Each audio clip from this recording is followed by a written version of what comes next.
Assalamualaikum warahmatullahi wabarakatuh. Assalamualaikum. Kita seringkali misalkan nih kesiangan subuh lah gitu ya. Ini gua gara-gara setan nih. Jadi seolah-olah setan itu lebih hebat dari kita gitu. Karena kita dikalahkan oleh setan. Kan sebetulnya tidak begitu menurut saya. Pertanyaannya adalah sebetulnya nur yang ada pada kita ini dengan kekuatan setan itu seperti apa sebetulnya? Karena kita seringkali tuh nyalahin setan sehingga yang ada nyesel. Kan mestinya ya Allah, kenapa saya tidak bisa bangun subuh? Betul. Artinya dosa apa? Jadi kan lebih manfaat ketimbang nyalahin setan. Karena setan disalahin malah ketawa-ketawa aja, kata setan, bukan gua, dasar lu aja, malas kali. Bagaimana memahami antara tadi kan nur kita ini kan kelasnya kelas mana kita nggak tahu nih. Cuma seperti apa supaya kita tidak merasakan walaupun misalkan terlambat subuh, yang namanya terlambat kan jarang-jarang, bukan tiap hari gitu kan. Nah, bagaimana kita merasakan supaya walaupun terlambat kita nggak merasa sedih lah gitu. Masih ada hiburannya. Syukran. Assalamualaikum warahmatullahi wabarakatuh. Pengen dihibur Pak ya. Iya. Terkadang ada orang yang udah bertahun-tahun selalu on time subuh, bahkan in time subuhnya. Terbersit di hatinya, kayaknya di komplek ini aku yang paling beriman, aku yang paling soleh.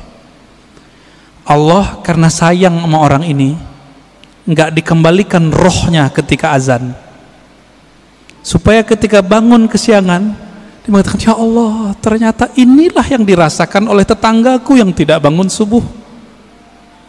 Berarti alarmku tidak berefek, doa-doaku tidak bekerja. Ini adalah mutlak pemberianmu. Di situ dia bersyukur Pak. Setiap hari besok dia mengatakan, ya Allah, tolong bangunkan aku. Jadi ada perasaan harap-harap cemas yang buat dia merasa dirinya merasa hina di hadapan Allah. Inilah makna hadis qudsi, hadis sahih. Apa kata Allah? Ya ibadi, fa illam tuznibu.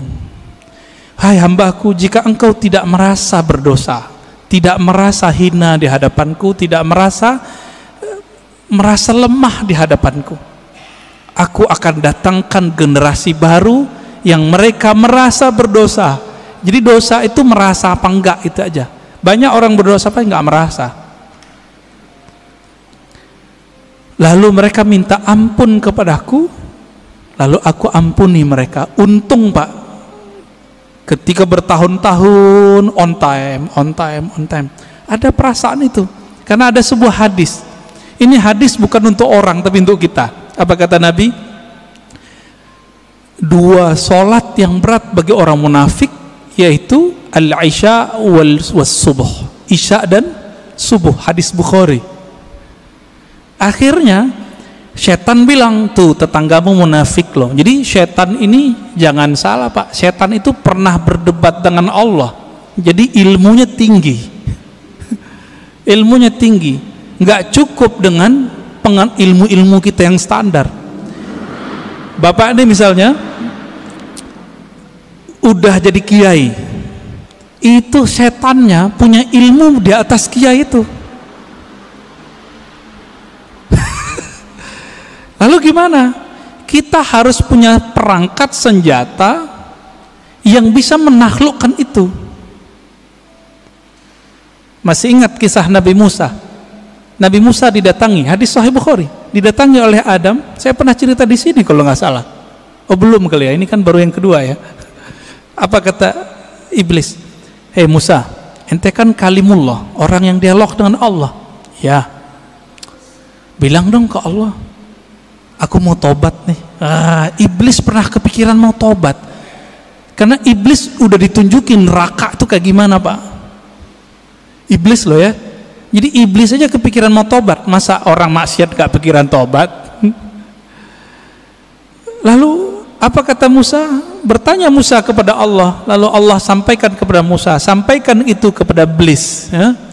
Hei iblis, apa? Jika engkau ingin tobat, maka revisilah pembangkanganmu itu. Gimana cara merevisi pembangkangannya? Tuh di sono tuh ada kuburan Adam, kakekku, tolong sujud kepadanya. Kira-kira jawaban iblis apa, Pak? Ogah gua. Dia hidup juga nggak masuk mau sujud, apalagi udah bawa tanah. Tambah kufur, Pak. Inilah pribadi iblis. Jadi orang-orang yang iblisiyah ini, pewaris iblis, ngaji bukan nambah iman, nambah kufur. Ngaji bukan nambah rendah hati, nambah sombong. Apa kata si iblis waktu Nabi Adam masih hidup? Ana khairum minhu. Aneh kan lebih baik dari dia. Jadi kalau kita berani nih ngomong, Bapak mau ahlus sunnah, mau nggak ahlus sunnah?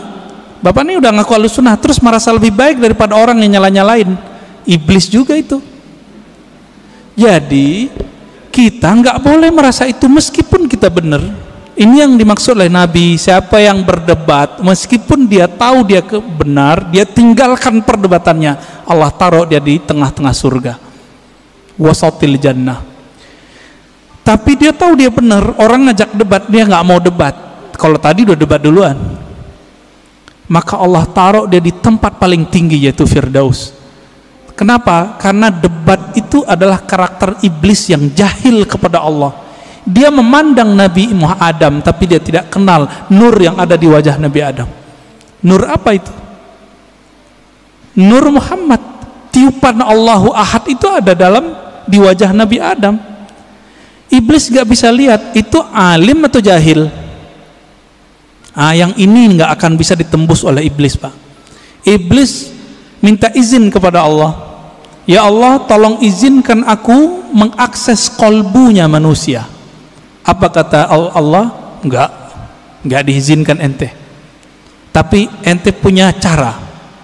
Tidak langsung. Caranya apa? Tajri majrad dam. Kamu diizinkan mengakses lewat darah, tapi enggak boleh langsung ke jantung, karena jantung berhubungan dengan kolbu. Tapi karena darah itu nanti mengalir, berputar di dalam kolbu. Inilah orang kalau tidak membersihkan kolbunya menjadi kolbu iblis. Itulah yang nanti kalau dibiarkan Pak pribadi ini merasa lebih, nanti lama-lama dia berani nyalain orang, bahkan bunuh orang yang beda sama dia, bahkan ngebom orang yang beda faham sama dia.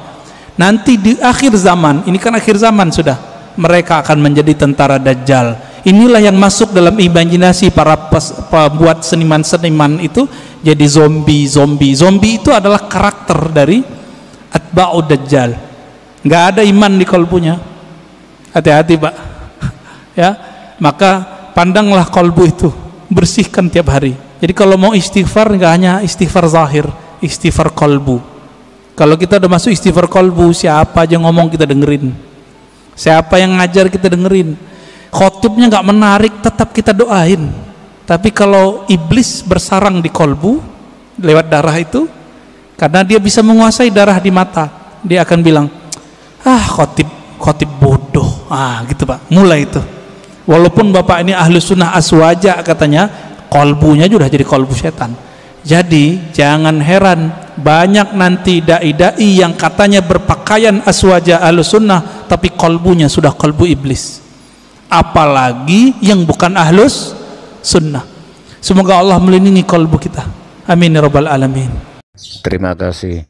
Semoga video singkat ini bermanfaat untuk kita semua, dan semoga kita semua selalu dalam lindungan Allah Subhanahu wa ta'ala, amin ya rabbal alamin. Dan jumpa lagi di video saya berikutnya. Wassalamualaikum warahmatullahi wabarakatuh.